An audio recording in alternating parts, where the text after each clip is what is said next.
Krishna cooking show तमारुं स्वागत करूँ छूँ। आज आपणे सरस मजाना पलाळेला मग अने फणगावेला मगना ढोसा बनावीशुं इंस्टंट। तो अहीं एक नानी कढ़ाईमां आपणे पहेला टामेटानी चटनी बनावीशुं। 2 થી 3 चमची जेटલું तेल लईशुं। तेल गरम थई जाय एटले जीरुं नाखीशुं अने लसणनी कळीओ नाखीशुं। 4 થી 5 लसणनी कळी नाखवानी छे।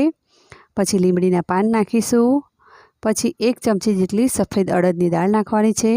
1 चमची जेटला सींगदाणा नाखी दईशुं અને તેને ધીમા તાપે શેકી લઈશું સરસ મજાના।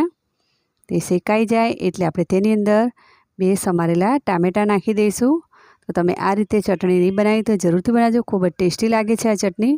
તો અહીંયા સરસ મજાનું શેકાઈ ગયું છે। તો હવે તેની અંદર 2 સમારેલા ટામેટાં અને ધાણાના દાંડા નાખી દઈશું સમારેલા અને બરાબર તેને મિક્સ કરી લઈશું। તો ટેસ્ટ પ્રમાણે થોડું મીઠું નાખી દઈશું। ટામેટાં સોફ્ટ થાય ત્યાં સુધી તેને ઢાંકીને રાખીશું। તો ચપટી હળદર મેં નાખી છે, તમારે નાખવી હોય તો નાખવી, નહીં તો સ્કીપ કરી દેવી।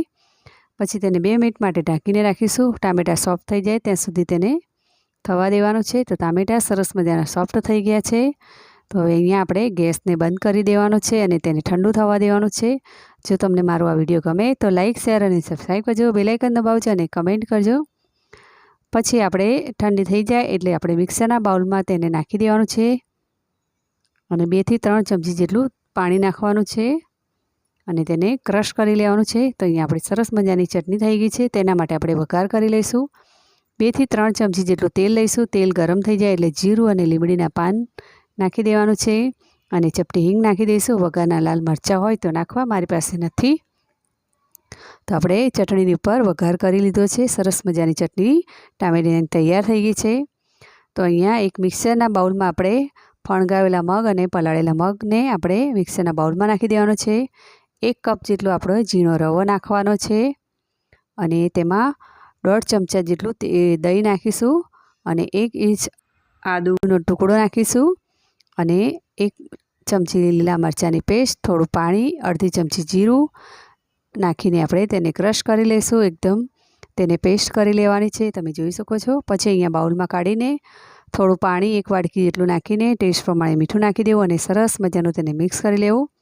પછી અહીંયા નોનસ્ટિક પેન પહેલેથી ગરમ કરવા મૂકી દીધી હતી, તેના પર 1 ચમચો ખીરું નાખીને અને ફેલાવી દેવાનું છે। મીડિયમ તાપ રાખવાનો છે આપણે તેનું ખાસ ધ્યાન રાખવાનું છે। પછી આ રીતે થોડું ડ્રાય થઈ જાય ઉપરથી એટલે થોડું તેલ નાખી દેવાનું છે। તેને 2 મિનિટ માટે તેને થવા દેવાનું છે। પછી તેને પલટાવી દેવાનું છે।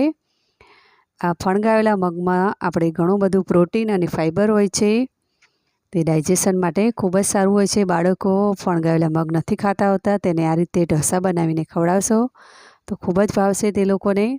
તો હવે આપણે તેને સર્વિંગ પ્લેટમાં કાઢી લઈશું। તેની સાથે ટામેટાની ચટણી અને કોપરાની ચટણી સર્વ કરીશું। તો કોપરાની ચટણીનો વિડીયો મેં પહેલેથી ડિસ્ક્રિપ્શન બોક્સમાં મૂકેલો છે। તો આપણા ફણગાવેલા મગના ઢોસા